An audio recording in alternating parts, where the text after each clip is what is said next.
Hello students, welcome to BBS online class. आज अपने science class start करने जा रहे हैं, जिसके अंदर अपने चैप्टर नंबर 4 ऊष्मा हीट से स्टार्ट करने जा रहे हैं। तो सबसे पहले इस लेसन का जो बेसिक है वो अपने जानेंगे भी इस लेसन के अंदर आपने क्या क्या पढ़ना है। तो सबसे पहले अपने मौसम की ही बात करेंगे कि आप जानते हैं कि बहुत ज़्यादा गर्मी पड़ रही है, तो आप महसूस करके पता लगाते हो कि आज गर्मी है या आज सर्दी है। तो गर्मी के अंदर अपने हल्के सूती वस्त्र पहनते हैं, कॉटन के। सर्दी होती है तो आप उसको कवर करने के लिए कोटी स्वेटर ऐसा पहनते हो। तो अपने फ़िलहाल कैसे पता लगाते हैं कि कोई चीज़ गर्म है या कोई चीज़ ठंडी है? तो नॉर्मली अब तक आपने जो सीखा है वो है महसूस या फील करके आप बताते हो कि हाँ ये चीज़ गर्म है या ये चीज़ क्या है, ठंडी है। या आपको पता होता है, जैसे मान लो तवे से रोटी आपने उतारी है तो आपको पता है भी ये गर्म है, आप इसके हाथ नहीं लगाओगे, आपका हाथ जल सकता है। मोमबत्ती पे हाथ लगाओगे आप जल सकता है। सनलाइट में धूप में आप नहीं बैठ सकते, वो गर्म है। बर्फ़ ठंडी है ना।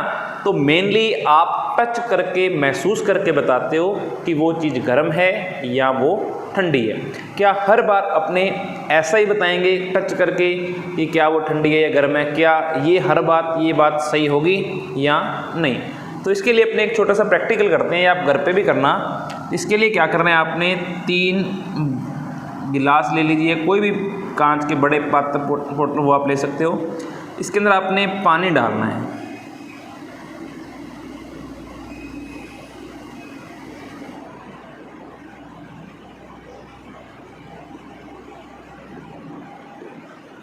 पानी डालकर आप इसके अंदर इसको नाम दे दीजिए A, B एंड C।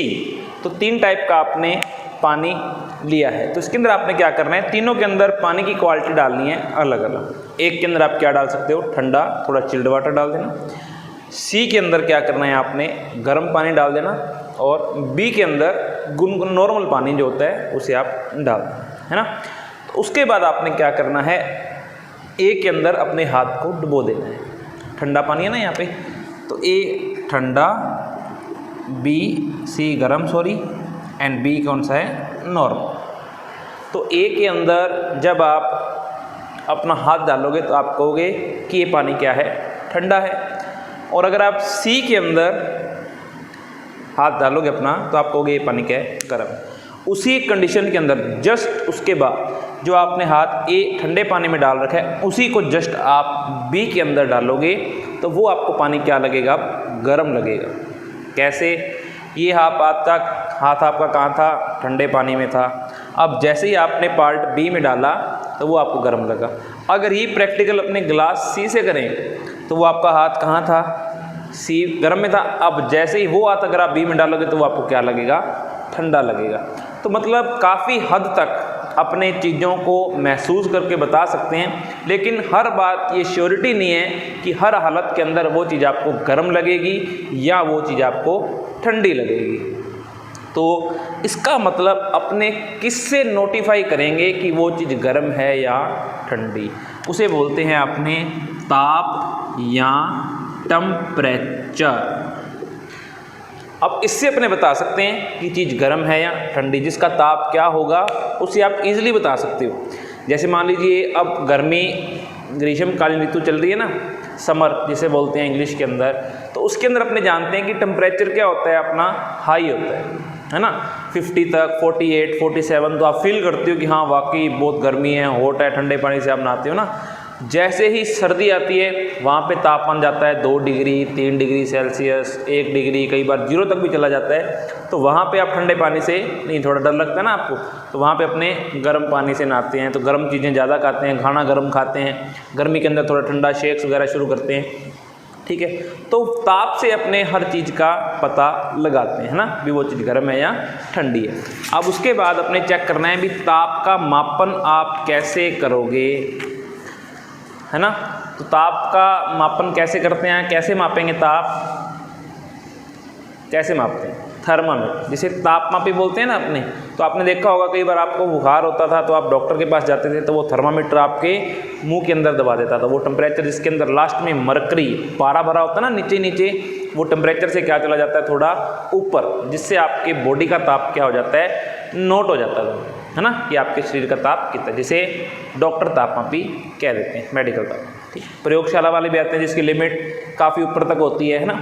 जब जल पानी बॉयल करते हैं ना, उबलता है, तो उसका टेम्परेचर होता है 100 डिग्री 100 डिग्री सेल्सियस, जब पानी क्या है उबलता है। और जब जमता है तब टेम्परेचर होता है 0 डिग्री सेल्सियस। ध्यान रखनी है दोनों बातें आपने। बॉइलिंग पॉइंट कितना हो गया उसका 100 और मेल्टिंग पॉइंट कितना हो गया 0 डिग्री सेल्सियस। तो अब एक प्रैक्टिकल दिया हुआ है सिंपल सा, वर्तमान के अंदर कोरोना महामारी, ठीक है, सभी जानते हैं ना कोविड-19, इससे वायरस के कारण ही आपके स्कूल बंद हैं और आपको ऑनलाइन तरीके से पढ़ना पड़ रहा है ना। तो आप देख रहे हो कि हर जगह स्क्रीनिंग वर्ड यूज़ किया जाता है कि आपकी स्क्रीनिंग की जाएगी। तो वहाँ पे आजकल जो थर्मामीटर्स हैं वो एडवांस्ड आ गए हैं। पहले था वहाँ पे लिखा हुआ आता था ना, जिसे क्या बोलते हैं अपने अंक वाला तापमापी, यहाँ अंकीय तापमापी, डिजिटल थर्मामीटर कह देते हैं उसको, है ना, जिसके अंदर आप नोट करो तो रिटर्न के अंदर आता है भी हाँ इतना टेम्परेचर है। ठीक है, तो डॉक्टर वाले के अंदर तो अपने को देखना पड़ता है भी इतने पॉइंट कुछ है, तो वहाँ पे प्रॉपर रीडिंग आती है जिसे डिजिटल थर्मामीटर कहते हैं। तो आजकल तो मुंह में भी नहीं, सीधा आपके माथे पर लाइट के माध्यम से आपके शरीर का टेम्परेचर नोट कर लिया जाता है, जिसे क्या बोलते हैं अपने स्क्रीनिंग बोलते हैं ना, वो डिजिटल थर्मामीटर्स होते हैं। तो आज जैसे जैसे साइंस आगे बढ़ रहा है वैसे वैसे नए उपकरण इसके अंदर क्या है लगातार आते जाते हैं, है ना। अब तो आपने अभी बेसिक पार्ट देख लिया कि ऊष्मा क्या है, कैसे ताप है, कैसे क्या है ना। तो अब मेन बात क्या चेक करनी है आपने, ये देख लिया कि ताप क्या है, किस प्रकार से आप गर्म और ठंडे की व्याख्या करनी है, कैसे ताप नोट करते हैं, किस से नोट करते हैं, कैसे कैसे थर्मामीटर मार्केट के अंदर आ गए हैं। डिजिटल भी आपने देखा आजकल तो एक गन टाइप है जिसके वो लेज़र से आपके माथे पर वो लाइट डाल के आपके शरीर का टेम्परेचर नोट कर लेते हैं। वर्तमान के अंदर कोरोना महामारी से डिजिटल से ही आपका वो टेम्परेचर नोट किया जाता है ना। अब एक प्रैक्टिकल करेंगे अपने और चेक करेंगे भी क्या ऊष्मा एक स्थान से दूसरे स्थान पर ट्रांसफ़र हो जाती है क्या, है ना। चेक करते हैं कि जो ऊष्मा है वो एक स्थान से दूसरे स्थान पर ट्रांसफ़र होती है या एक पॉइंट से दूसरे पॉइंट पे जाती है या नहीं जाती। अब कुछ कंडक्टर सेमीकंडक्टर होते हैं ना, तो उसके अंदर आपने क्या करना है, एक लकड़ी लें आप, ठीक है, वुडन स्टिक लें कोई भी, और उसके एक पॉइंट पे आपने आग लगा देनी है। आग लगाओगे ना एक पॉइंट पे, तो एक पॉइंट पे जब आप आग लगाओगे तो आप लकड़ी को दूसरे पार्ट पे पकड़ सकते हो, है ना। तो वो लकड़ी जब तक जलेगी तो ये नहीं है भी उसका लास्ट वाला पार्ट भी गर्म हो जाएगा, सही है ना।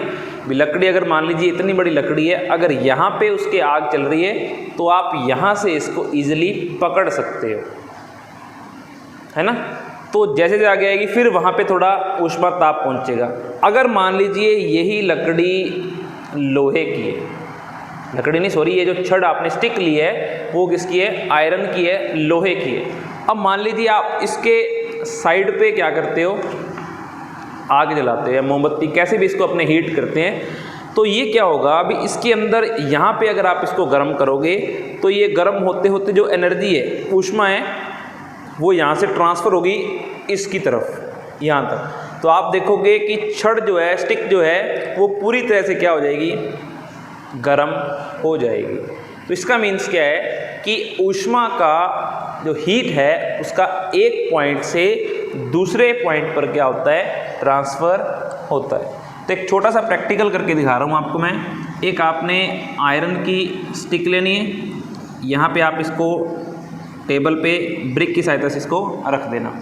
उसके बाद आपने यहाँ पे क्या करना है, जो माचिस की तिल्लियाँ होती हैं ना छोटी छोटी, उसको आपने क्या करना है, इससे अटैच कर देना, है ना।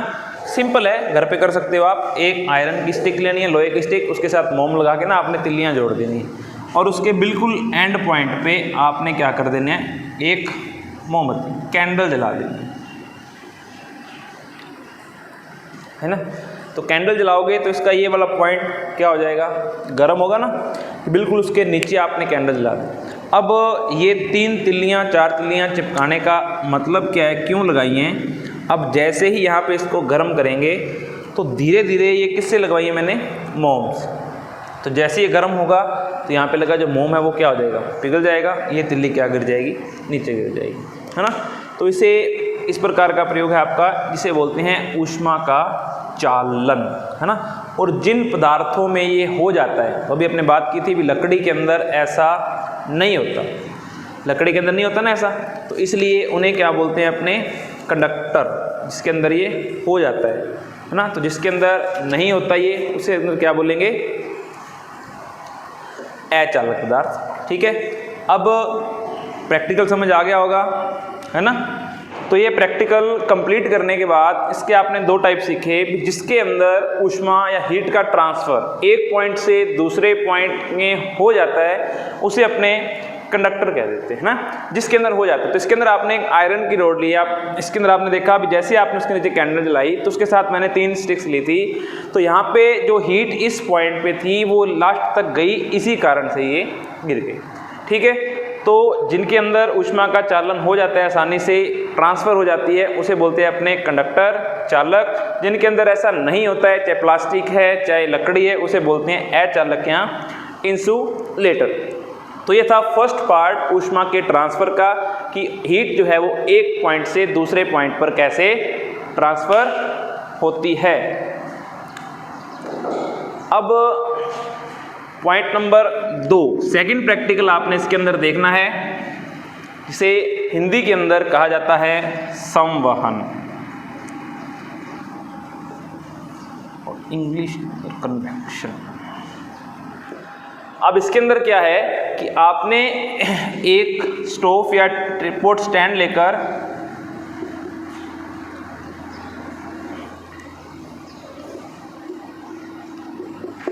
आप कोई भी पार्ट लेकर इसे चेक कर सकते हैं, चाहे आप कोई बर्तन लेकर आप उसे गर्म कर सकते हैं। सिर्फ चेक करना है भी इसके अंदर ऊष्मा का जो ट्रांसफर है वो कैसे होता है। तब इसके अंदर क्या था, जो आपने पहले वाला प्रैक्टिकल किया था, उसके अंदर एक रॉड जिसके अंदर ऊष्मा एक पॉइंट से दूसरे पॉइंट के अंदर ट्रांसफर हुई। अब इसके अंदर हमारे पास जो बीच वाला पार्टिकल है वो लिक्विड है। अब इसके अंदर क्या है भी जो ऊष्मा मिलती है वो डायरेक्टली जो नीचे मॉलिक्यूल्स हैं स्टार्टिंग के अंदर उनको ही मिलती है ना। तो जैसे ही आप इसको गर्म करना स्टार्ट करते हो तो वाटर के जो नीचे वाले मॉलिक्यूल्स हैं वो गर्म हो जाते हैं, है ना। तो बाकी के कंपैरिजन उनके अंदर एनर्जी क्या होती है, ज़्यादा, जिससे वो एनर्जी एक दूसरे को ट्रांसफर या वो क्या चले जाते हैं, अपने स्थान को छोड़कर ऊपर चले जाते हैं ना। तो इस प्रकार से जो हीट का ट्रांसफर होता है उसे क्या बोलते हैं अपने, कन्वेक्शन या संवहन। इसकी जो थ्योरी है वो थोड़ी सी मैं आपको रीड आउट करके बता देता हूँ।